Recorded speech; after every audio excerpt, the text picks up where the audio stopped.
College की छुट्टियां हो चुकी थी। करण, विहान, नेहा, अमृत और दीपक, ये पांचों दोस्त गर्मी की छुट्टियों में घूमने का प्लान करते हैं। एक ऐसी जगह जहां पर कोई आम इंसान जाने से कतराता हो।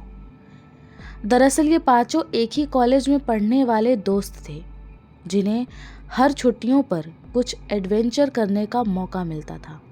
इस बार भी ग्रेजुएशन के फाइनल ईयर में आकर जब गर्मी की छुट्टियां हुई, तब इन पांचों ने एक ऐसा प्लान बनाया जो सबसे खतरनाक साबित हुआ। ये टूर उनके जीवन का आखिरी टूर माना गया। नमस्कार दोस्तों, कैसे हैं आप सभी? उम्मीद करती हूँ बहुत अच्छे होंगे। आप सुन रहे हैं केसी स्कैरी चैनल, जहाँ पर सिर्फ कहानियाँ ही नहीं बल्कि दिल दहला देने वाली दास्तान सुनाई जाती है। इस बार की कहानी भी कुछ ऐसी ही है जो आपके रोंगटे खड़े कर देगी। तो चलिए बिना देर किए शुरू करते हैं हमारी आज की कहानी, जिसका नाम है पानी का प्रेत। इम्तिहान का आखिरी दिन, जिस दिन वो 5 कैंटीन में बैठकर बातें कर रहे थे, उसमें से विहान ने कहा, यार छुट्टियां चालू हो गई हैं, आज इम्तिहान का आखिरी दिन है। आज से कॉलेज बंद रहेगा करीब 1 महीने तक। तो इन महीनों में क्या हम घर पर बैठकर बोर होंगे? तभी दीपक ने कहा, नहीं, हम जैसा हर बार करते हैं, हर छुट्टी पर कहीं ना कहीं घूमने जाते हैं। इस बार भी हम ऐसा ही करेंगे।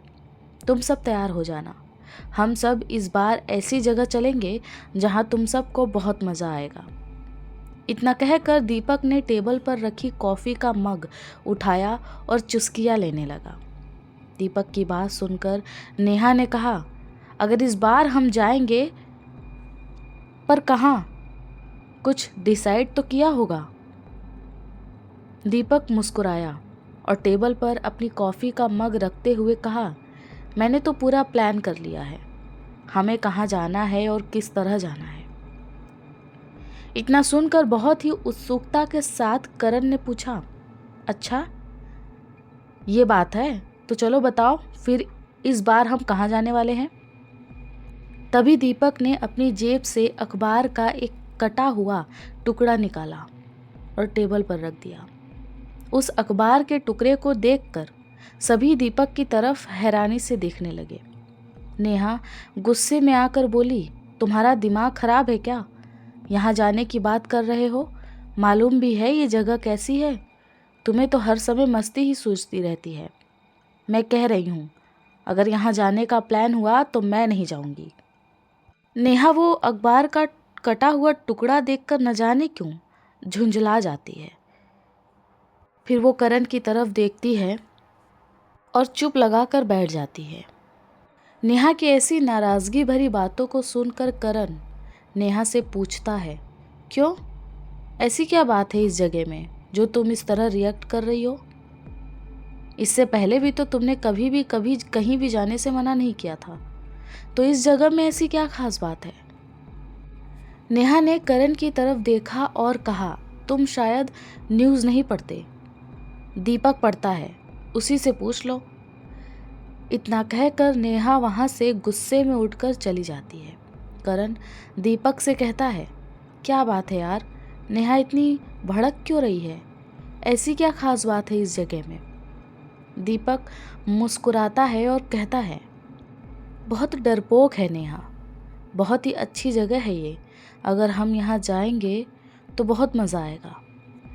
विहान दीपक से पूछता है, पर पहले बता तो ये जगह कैसी है और कहाँ है और क्यों? नेहा इस जगह को देखकर गुस्सा हो गई। तब दीपक सबको उस जगह के बारे में बताता है और कहता है, ये जगह छत्तीसगढ़ के रायपुर में है। घना जंगल और उसके ठीक बीचों बीच ये तालाब। अफवाह ये है कि इस तालाब में प्रेत रहते हैं और जो भी इस तालाब के आसपास भटकता है, उसे तालाब के प्रेत उन सब को मार देते हैं और तालाब के अंदर खींच लेते हैं। करण ने बहुत ही दिलचस्पी के साथ पूछा, ऐसे भूतों को कहते क्या हैं? दीपक ने बताया, कि उन भूतों को पनडुब्बा के नाम से जाना जाता है। पनडुब्बा एक ऐसा प्रेत है जो इंसानों को पानी के अंदर डुबा कर मारता है। कोई भी इंसान जब इनके हत्थे लग जाता है तो वो उसे बहुत ही दर्दनाक मौत देते हैं। ये बिहार की तरफ के लोगों की मान्यता है कि पानी के अंदर रहने वाले प्रेत को पनडुब्बा के नाम से बुलाया जाता है और ये बहुत खतरनाक होते हैं। इनकी पहचान यही है कि ये एक मछली की तरह पानी में सांस लेते हैं और जब ये सांस लेते हैं तब पानी के अंदर से बुलबुले की तरह आवाज़ आती है। इसी तरह इनको पहचाना जाता है और अक्सर ये एक जंगल के तालाबों में पाए जाते हैं। ऐसे तालाबों में नहीं जहाँ पर लोग नहाते और मछलियाँ पकड़ते हैं, बल्कि ऐसे तालाबों में जहाँ पर कोई जल्दी आता जाता नहीं। भाई मुझे तो ये जगह बहुत ही दिलचस्प लगी। मैं चाहता हूँ कि हम सब इस जगह इस बार एक्सप्लोर करें। बहुत मज़ा आएगा। और हाँ, डरो मत, हम अकेले नहीं जाएंगे। हम पैरानॉर्मल एक्सपर्ट के साथ जाएंगे ताकि हमें कोई भी परेशानी ना हो। तभी नेहा वहाँ आ जाती है और दीपक की ऐसी बातें सुनकर वो गुस्से में कहती है, पैरानॉर्मल एक्सपर्ट हमारी जान बचा लेंगे क्या? दीपक हंसने लगता है और कहता है, देखो नेहा, ये प्रेत भूत पिशाच कुछ नहीं होता, इसलिए मैं वहाँ जाना चाहता हूँ ताकि हम सब ये साबित कर सके कि ये एक मिथ्या है। तभी करण कहता है, हमें छुट्टियां बिताने के लिए एक अच्छी जगह पर जाना है ताकि हम अपना स्ट्रेस कम कर सकें, कुछ साबित करने नहीं। और हमें क्या लेना देना उस तालाब के प्रेत से? वो वहाँ है या नहीं है, इससे हमें क्या लेना देना? करण की बात सुनकर अमृत और विहान कहते हैं, चलते हैं ना यार, इसी बात पर कुछ एडवेंचर हो जाएगा और क्या पता हमें कोई भूत वूत दिख गया तो हम उससे मिल भी लेंगे, देख लेंगे कि वो देखने में कैसा दिखता है। इतना कहकर वो हंसने लगते हैं, मगर नेहा इस बात का विरोध करते हुए कहती है, यार मेरी बात मानो, हम वहाँ नहीं जाते हैं, और भी बहुत अच्छी अच्छी जगह है देखने के लिए। मगर चारों की रजामंदी में एक नेहा आखिर करती भी तो क्या, वो उन सब की बात मान लेती है और नेहा भी मजबूरन अपने दोस्तों के साथ देने के लिए उन सब के साथ चली जाती है। दूसरे ही दिन सबने अपने अपने घर जाकर तैयारी शुरू कर दी। पांचों दोस्त करण, विहान, नेहा, अमृत और दीपक अपनी जिंदगी के सबसे यादगार ट्रिप के लिए निकलने वाले थे। दीपक ने सबको अगले हफ्ते रायपुर रेलवे स्टेशन पर मिलने को कहा, जहां से वे दीप के लिए जीप किराए पर लेकर उस जगह पहुंचने वाले थे, भूतिया तालाब, जिसके बारे में गांव वाले तक बात करने से डरते थे। सुबह के तकरीबन 7 बजे ही थे कि सूरज की हल्की किरणें स्टेशन की भीड़ में खो रही थी। दीपक सबसे पहले स्टेशन पहुंच चुका था, हाथ में कैमरा, बैग में टेंट और चेहरे पर वही पुरानी जिज्ञासु मुस्कान। थोड़ी देर में करण, विहान, अमृत और आखिर में नेहा भी आ गई, चेहरे पर हल्की झुंझलाहट के साथ। नेहा धीरे से बोली, मुझे अब भी लगता है कि ये सब बेकार है। मगर दीपक कहता है, अरे यार डरना बंद कर, भूत वूत कुछ नहीं होता, चल बहुत मज़ा आएगा। गाड़ी रायपुर से करीब 80 किलोमीटर दूर जंगलों की तरफ बढ़ने लगी। जैसे जैसे रास्ता आगे बढ़ता गया, मोबाइल नेटवर्क गायब होने लगा और सड़कें मिट्टी के रास्ते में बदलने लगी। कुछ घंटे बाद वे एक छोटे से गांव भैरव कुंड पहुंचे। वहां के लोगों की आंखों में डर साफ झलक रहा था। जब दीपक ने पूछा, भैया यहाँ से तालाब कितनी दूर है? गांव का एक बुजुर्ग कांपती आवाज में बोला, बाबू उस तालाब का नाम मत लो, सूरज ढलने से पहले वहां से लौट आना, नहीं तो। इतना कहकर वो चुप हो गया। जैसे उसे किसी का डर सता रहा हो। नेहा ने तुरंत कहा, देखा, मैंने कहा था ना, ये अच्छी आइडिया नहीं है। अब भी वक्त है, चल चलो यहाँ से। मगर दीपक ने मुस्कुराते हुए कहा, ये लोग अंधविश्वासी हैं नेहा, बस डर के मारे कहानियां बना ली है। नेहा फिर से मुंह बिचकाती हुई, मेरी कौन सुनता है। गांव से करीब 3 किलोमीटर पैदल चल के वे घने जंगल में पहुंचे। चारों तरफ ऊंचे पेड़, गीली मिट्टी की गंध और दूर कहीं झींगरों की आवाज, मानो कोई अदृश्य ताकत हर तरफ फैली हो। करीब आधे घंटे के सफर के बाद अचानक पेड़ों के बीच से एक झिलमिलाता हुआ तालाब नजर आया। तालाब बेहद शांत था, इतना शांत कि हवा का हल्का झोंका भी उसमें हलचल नहीं कर पा रहा था। पानी काले शीशे की तरह चमक रहा था और बीच में एक पुराना लकड़ी का पुल जो कि आधा टूटा हुआ था। अमृत ये देखते ही बोला, भाई, ये जगह तो किसी हॉरर फिल्म जैसी लग रही है। विहान हंसते हुए बोला, फोटो लो जल्दी, वरना नेहा डर जाएगी।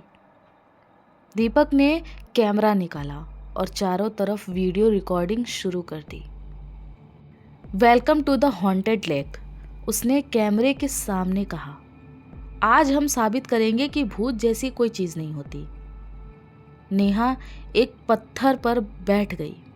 उसे तालाब की गहराई में कुछ अजीब दिख रहा था, जैसे कोई परछाई हल्के हल्के हिल रही हो। नेहा धीरे से कहती है, करण, देखो ना, वो क्या है पानी में, कुछ अजीब सा। करण ध्यान से देखते हुए कहता है, कुछ नहीं, शायद मछलियां हैं। मगर नेहा ने साफ सुना, पानी के अंदर से बुलबुले फूटने की आवाज आ रही थी। वो आवाज बढ़ती जा रही थी, गुड़ गुड़ करके। उन्होंने तालाब में थोड़ी दूरी पर टेंट लगाया, आग जलाई, खाना बनाया और मस्ती में बातें करने लगे। विहान ने मोबाइल में भूतों की डरावनी कहानियां सुनानी शुरू की। नेहा बार बार तालाब की ओर देखने लगी। उसे ऐसा लग रहा था मानो उसे कोई तालाब से घूर रहा हो। वो पहले ही इतना डरी हुई थी, अब वहां जाने के बाद भी नेहा का मन कुछ खट्टा सा लग रहा था। उसका मन हर वक्त तालाब की तरफ ही था, ना कि पिकनिक की मस्ती में। करीब रात के 12 बजे दीपक ने कहा, चलो एक वीडियो बनाते हैं तालाब के पास चलकर, रात में शूट करेंगे तो मज़ा आएगा। नेहा ने सख्ती से मना किया, दीपक, पागल मत बनो, अभी अभी गांव वाले चेतावनी देकर गए हैं, कुछ तो सीरियस लो उनकी बातों का। लेकिन दीपक, करण और अमृत हंसते हुए कैमरा लेकर निकल पड़े, नेहा की बात को इग्नोर करके। मगर नेहा और विहान दोनों टेंट में ही बैठे रहे ताकि नेहा को डर न लगे, इसलिए विहान उसके साथ था। दीपक तालाब के किनारे पहुंचा, कैमरा ऑन किया और बोला, यह है भैरव कुंड का काला तालाब। कहते हैं यहाँ पंडुब्बा नाम का प्रेत रहता है जो लोगों को खींच लेता है। चलो देखते हैं हमें यहाँ क्या मिलता है। इतना कहकर उसने रिकॉर्डिंग शुरू की। कैमरे की लाइट ने तालाब के बीच में कुछ चमकता हुआ दिखाया, मानो किसी की आंखें हो। अचानक पानी में तेज उबाल आने लगा। दीपक ने झुक कर देखने की कोशिश की, तभी एक ठंडी हवा का झोंका आया और कैमरा उसके हाथ से छूटकर नीचे गिर गया। करण चिल्लाया, दीपक पीछे हट। मगर उसी पल तालाब के अंदर से एक काली परछाई निकली, लंबी और लहराती हुई। उसका चेहरा इंसान का था, मगर आंखें बिल्कुल मछली जैसी, बिना पलक के, ठंडी और गहरी। वो चीज़ एक झटके में दीपक के पैरों को पकड़कर पानी की तरफ खींचने लगी। बचाओ बचाओ, दीपक चिल्लाता हुआ पानी के भीतर चला जा रहा था। करण और अमृत ने उसका हाथ पकड़ने की कोशिश की, लेकिन जैसे ही उन्होंने छुआ, पानी बर्फ जैसा ठंडा हो गया। एक तेज झटका लगा और दीपक गायब। सिर्फ कैमरा पानी के ऊपर तैरता हुआ दिखाई दे रहा था। करण और अमृत दोनों के पैरों के नीचे से जैसे जमीन निकल गई। वो एक जगह जैसे जम गए। दोनों के मुंह से कुछ नहीं निकल रहा था और सुबह तक दोनों वहीं खड़े रहे। तीनों का इंतजार करते करते नेहा और विहान टेंट से ही जैसे निकले तो करण और अमृत के चेहरे पीले पड़ चुके थे। तालाब शांत था, मानो कुछ हुआ ही न हो, मगर दीपक कहीं नहीं था। करण और अमृत ने जब उन दोनों को सारी बात बताई तब नेहा सिसकते हुए बोली, मैंने कहा था ना, हमें यहाँ नहीं आना चाहिए था, पर तुम लोगों ने मेरी बात सुनी ही नहीं। करण ने कैमरा उठाया और स्क्रीन टूटी हुई थी, लेकिन रिकॉर्डिंग अभी भी चल रही थी। वीडियो में साफ दिखा, पानी के अंदर से किसी का चेहरा उभर रहा था जो धीरे धीरे कैमरे की तरफ मुस्कुरा रहा था। और फिर अचानक वीडियो बंद हो गई। अब आगे क्या? चारों ने फैसला किया कि वे तुरंत गांव लौट जाएंगे, लेकिन रास्ता अब वैसा नहीं था। जंगल बदल चुका था, रास्ते गायब थे, पेड़ अलग दिशा में मुड़ गए, मानो कोई उन्हें बाहर निकलने ही नहीं देना चाहता। और तभी तालाब के पास से वही बुलबुले की आवाज फिर से गूंज उठी। विहान कांपते हुए बोला, कोई हमारा पीछा कर रहा है। तालाब के किनारे अब 5 परछाइयां दिख रही थी। 5वां चेहरा बिल्कुल दीपक जैसा। वही मुस्कुराहट, वही कैमरा, वही आवाज। चलो अब तुम्हारी बारी। जंगल में हल्की धुंध छाई हुई थी। सूरज की किरणें पेड़ों की शाखाओं को चीरकर धीरे धीरे नीचे आने की कोशिश कर रही थी, लेकिन वो घना सन्नाटा सब कुछ निगल चुका था। करण, नेहा, विहान और अमृत चारों अब डर के मारे लगभग टूट चुके थे। दीपक को पानी में गए पूरा 1 दिन बीत चुका था और अब वो जगह किसी डरावने जाल जैसी लगने लगी। वो चारों गांव की दिशा में चलने लगे, लेकिन हर बार उन्हें वही रास्ता वापस तालाब के पास ले आता। विहान थरथराती आवाज में बोलता है, ये रास्ता घूम फिर कर फिर यहीं आ जा रहा है। क्या हम यहाँ से निकल नहीं पाएंगे? नेहा कहती है, हम किसी चक्कर में फंस गए हैं, ये जंगल हमें बाहर नहीं जाने देगा। अमृत पेड़ के पास गया और उसने चाकू से पेड़ पर निशान बनाना शुरू कर दिया ताकि ये पता रहे कि हम कहाँ से गुजर रहे हैं। लेकिन जब उन्होंने कुछ कदम आगे बढ़कर पीछे देखा तो निशान गायब थे। करण का चेहरा पसीने से भीग गया। इस बार सब बेहद डर चुके थे। उन्हें मालूम हो गया था कि ये तालाब ही नहीं बल्कि पूरा जंगल सामान्य नहीं है। तभी एक ठंडी हवा चली और तालाब की सतह पर फिर से बुलबुले उठने लगे। धीरे धीरे एक आवाज आई, क्यों आए थे मुझे पानी में जगाने? नेहा ने चीखते हुए कहा, यह आवाज तो दीपक की लग रही है।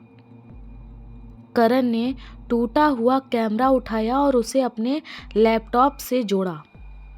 वीडियो में जो दिखा उसने सबकी रूह कपा दी। पहले फ्रेम में दीपक तालाब की तरफ जा रहा था और पानी में झांक रहा था।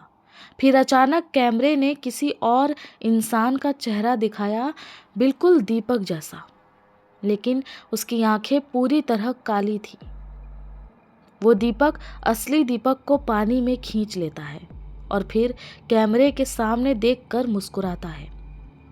विहान, तो हमने जो देखा था वो दीपक नहीं था, वो पनडुब्बा था। नेहा ने धीरे से कहा, मतलब पनडुब्बा अब दीपक का रूप लेकर जिंदा है? वो सभी हैरान भरी निगाहों से तालाब की ओर देख रहे थे और उस समय को कोस रहे थे जिस समय वो सभी तालाब के लिए निकले थे। नेहा रोने लगी और बोली, मुझे लगता है हम में से कोई नहीं बचेगा। ये पनडुब्बा हम सबको मार देगा। हम कुछ भी कर ले मगर यहाँ से बाहर नहीं निकल सकते। तभी अचानक एक बूढ़ा साधु वहाँ आया। उसका चेहरा झुर्रियों से भरा हुआ, आंखें लाल और शरीर पर राख लिपटी हुई। साधु ने कहा, तुम लोग यहाँ क्यों आए? ये तालाब कोई आम तालाब नहीं है। चारों ने कांपते हुए पूछा, बाबा यहाँ क्या है? साधु ने बताया कि सदियों पहले इस तालाब के किनारे एक ब्राह्मण और उसकी पत्नी रहते थे। गांव वालों ने उन पर झूठा आरोप लगाया और उन्हें इस तालाब में डुबो दिया। मरने से पहले ब्राह्मण ने श्राप दिया, जो भी इस पानी की शांति भंग करेगा वो खुद इस पानी में समा जाएगा। तभी से हर कुछ सालों में कोई ना कोई इस श्राप का शिकार बनता है। नेहा ने आंखों में आंसू भरते हुए पूछा, क्या दीपक को वापस लाया जा सकता है बाबा?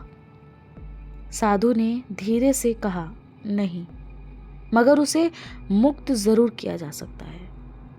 आज आधी रात को अगर कोई उस तालाब के बीच जाकर दीपक का नाम 3 बार पुकारे और उसकी आत्मा से माफी मांगे तो शायद वो शांति पा सके, वरना ये भूल जाना कि वो तुम्हारा दोस्त था, क्योंकि मरने के बाद वो अब तुम्हारा दुश्मन बन चुका है। साधु बाबा की बातें सुनकर सभी हैरान थे। नेहा ने कहा, मगर बाबा हम ये करेंगे कैसे? तब बाबा ने कहा, जैसा जैसा मैं कहूँगा वैसा वैसा तुम सब करते जाना, बाकी मैं तुम सब के साथ रहूँगा। रात के ठीक 12 बजे सबने दीपक का कैमरा और एक दीपक यानी दिया लेकर तालाब के पास पहुंच गए। आसमान में बादल थे और हवा ठंडी होती जा रही थी। करण ने कदम तालाब में रखे, पानी बर्फ जैसा ठंडा था। विहान ने दिया जलाया और धीरे धीरे कहा, दीपक अगर तुम हमें सुन सकते हो तो हम तुमसे माफ़ी मांगते हैं। तीनों ने मिलकर 3 बार दीपक का नाम पुकारा। तभी तालाब में हलचल हुई, बुलबुले उठने लगे और अचानक तालाब के बीचों बीच एक नीली आकृति उभरी। दीपक का चेहरा मगर इस बार शांत। वो बोला, अगर मैं आज़ाद हूँ तो मैं तुम सबको कुछ नहीं करूँगा। यहाँ मत आना, ये पानी सिर्फ मौत को जानता है। मैंने जो गलती कर दी वो गलती तुम सब मत करो। मैं तुम सब से माफ़ी मांगता हूँ कि मेरी वजह से तुम सबको इस मुसीबत का सामना करना पड़ा, लेकिन मुझे मेरे किए की सज़ा मिल चुकी है। मैं तुम सबको कोई नुकसान नहीं पहुँचने दूंगा। जल्द से जल्द ये जंगल खाली कर दो। इतना कहकर दीपक शांत हो गया और तभी पानी में एक चमक दिखाई दी। दिया बुझ गया और तालाब फिर से शांत हो गया। अगली सुबह चारों को लगा मानो कोई बोझ सर से उतर गया हो। तालाब अब साफ और शांत था, जैसे कभी कुछ हुआ ही नहीं। उन्होंने उस जगह से लौटने का फैसला किया, मगर उन चारों को नहीं मालूम था कि रास्ता किधर से बाहर की तरफ जाएगा, क्योंकि वो रास्ता गुम हो चुका था जहाँ से वो भीतर आए थे। और अब साधु महाराज भी वहाँ पर दिखाई नहीं दे रहे थे कि उनसे रास्ता पूछा जा सके। चारों ने कमर कस ली और हर पेड़ पर निशान बनाते हुए वो आगे बढ़े। कटीली झाड़ियों से होकर वो एक पथरीले रास्ते पर पहुंच गए। वो रास्ता बिल्कुल अनजान मगर साफ और सुथरा था, जहाँ से सड़क साफ दिखाई दे रही थी। जब वो चारों सड़क पर आए तो उन्होंने देखा कि वो सड़क एक हाईवे है, जहाँ से बड़ी बड़ी गाड़ियाँ गुजर रही थी। ये देखकर चारों की जान में जान आई। चारों समझ चुके थे कि वो जंगल से बाहर निकल चुके हैं, मगर क्या आप खतरा टल चुका है? नहीं, क्योंकि चारों जैसे ही लिफ्ट लेने के लिए हाईवे के किनारे खड़े हुए, अचानक करण के पाँव में खुजली होने लगी। वो खुजली इतनी ज़्यादा बढ़ गई कि करण पागल हो गया। वो अपने पाँव को ज़ोर ज़ोर से खुजलाने लगा और खुजलाते खुजलाते उसके पाँव से खून आ गया। ये देखकर अमृत, नेहा और विहान तीनों डर गए, मगर वो करते भी तो क्या। तीनों को कुछ समझ में नहीं आ रहा था कि करण को अचानक ये क्या हो गया। वो पागलों की तरह क्यों रिएक्ट कर रहा था। वो तीनों कुछ कर पाते कि अचानक करण वहाँ से उठा और वापस जंगल की तरफ भागने लगा। उसे इस तरह भागता हुआ देखकर तीनों उसके पीछे भागे।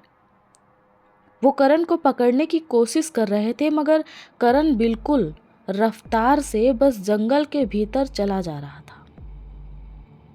करण कुछ देर बाद जिस जगह जाकर रुका, उसे देखकर तीनों के रोंगटे खड़े हो गए, क्योंकि वो जगह वही तालाब थी जहां से बचकर वो भाग रहे थे। करण अचानक तालाब के पास जाकर खड़ा हो गया और वो तालाब के पानी को घूरने लगा। पीछे खड़े तीनों, नेहा, अमृत और विहान, करण को ही देख रहे थे। कुछ देर बाद करण जोर जोर से हंसने लगा। उसे पागलों की तरह हंसता हुआ देखकर तीनों को बहुत ही हैरानी हुई और डर भी। नेहा ने कहा, ये अचानक करण को क्या हो गया? अभी तक तो ठीक था, पर यह तालाब के पास आकर क्यों रुका? कहीं इसे भी तो। नेहा इतना कहती हुई खामोश हो गई। वो आगे कुछ कहती इससे पहले अमृत नेहा और विहान का हाथ पकड़ता है और विपरीत दिशा की ओर भागने लगता है। भागती हुई नेहा और अमृत विहान से पूछते हैं, आखिर हम भाग क्यों रहे हैं करण को इस तरह अकेला छोड़कर? तभी विहान कहता है, पहले कुछ दूर तक चलो, उसके बाद बताता हूँ।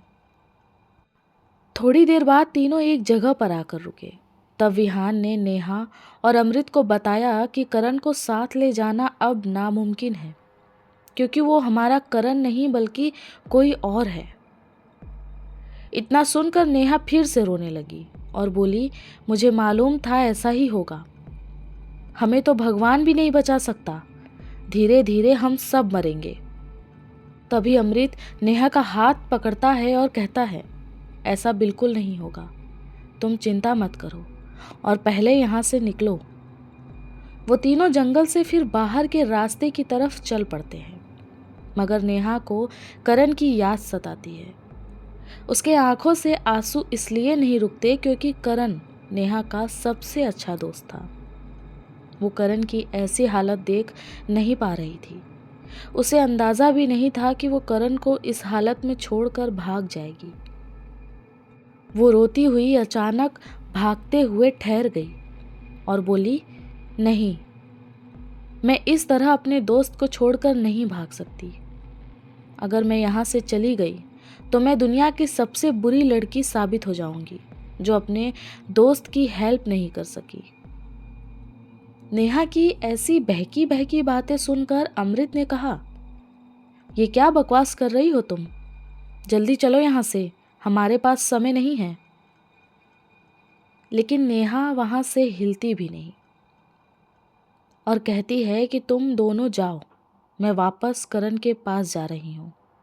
ये सुनकर अमृत नेहा का कस के हाथ पकड़ लेता है और नेहा के लाख कहने पर भी वो उसका हाथ नहीं छोड़ता।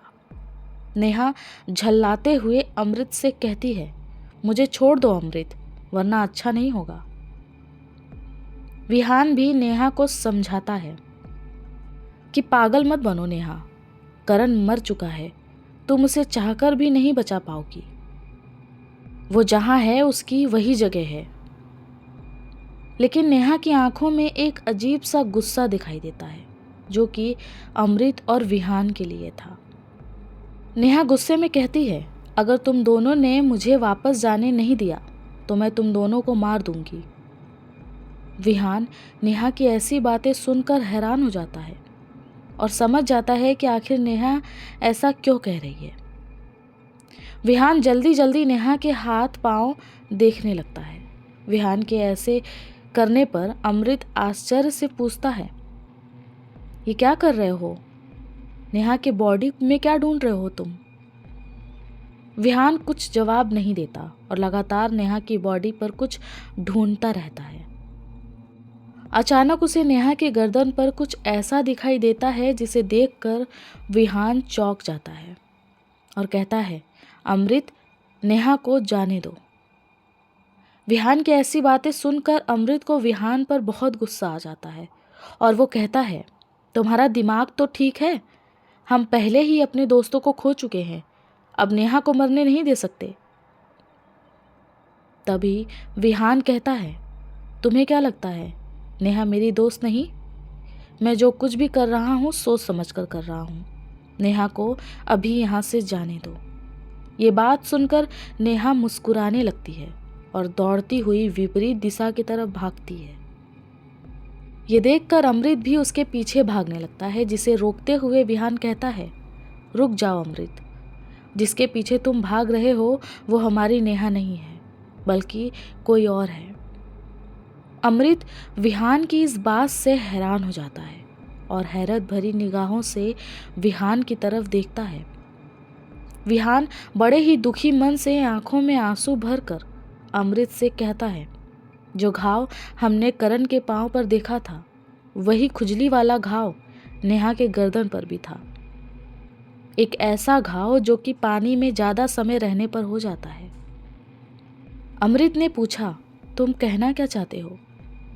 तब विहान ने समझाया कि पनडुब्बी जो कि पानी में रहने वाला प्रेत है, अगर किसी पर अपना असर जमा देता है तो उसे मरना ही पड़ता है और उसका असर किसी इंसान पर है। इसका सबूत होता है वो घाव जो करण और नेहा के शरीर पर थे।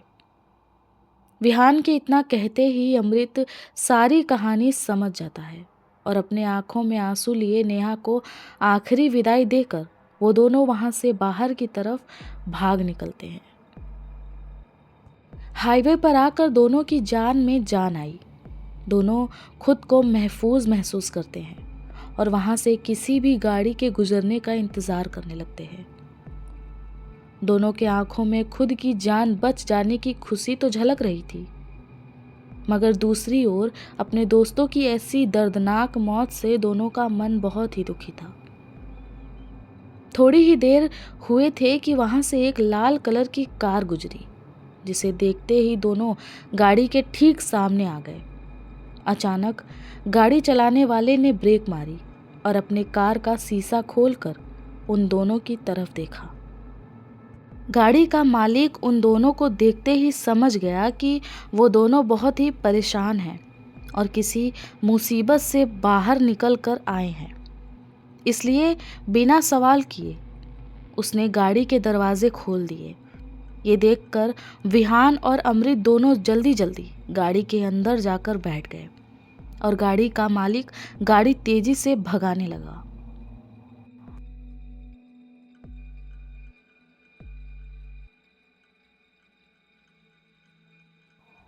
गाड़ी शहर में एक ढाबे पर आकर रुकी। दोनों गाड़ी से बाहर उतरे और गाड़ी का मालिक भी उन दोनों के साथ बाहर आया। तीनों ढाबे पर गए और सबसे पहले दोनों ने पेट भर कर खाना खाया। खाना खाते खाते विहान अचानक फूट फूट कर रोने लगा। उसे अपने दोस्तों की बहुत याद आने लगी। विहान को रोता हुआ देखकर गाड़ी के मालिक ने पूछा, आखिर तुम दोनों किससे बचकर भाग रहे थे?